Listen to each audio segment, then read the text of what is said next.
One comment I get a lot is people saying, "Hey, Ernie, these hinges don't fit. You said that the replacement hinges will fit in my door. They don't." Well, this is your old hinge. I'm pulling that out now. Now this is my replacement hinge. It goes in like this. Not like this. It doesn't work. It's not designed to work.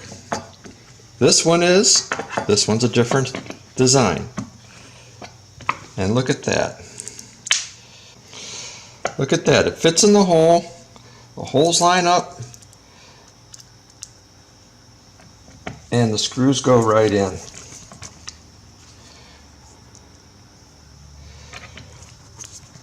Proof that it fits.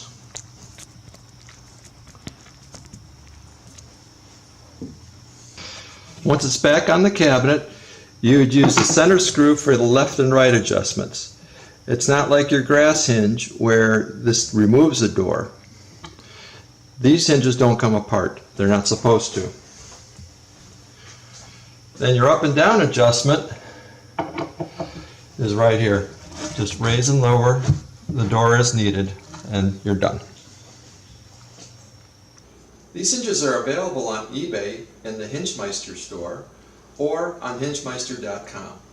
Grass 830, 830 hinges, 830 mounting plates, and 839 hinges are all available in both stores. Thanks for watching.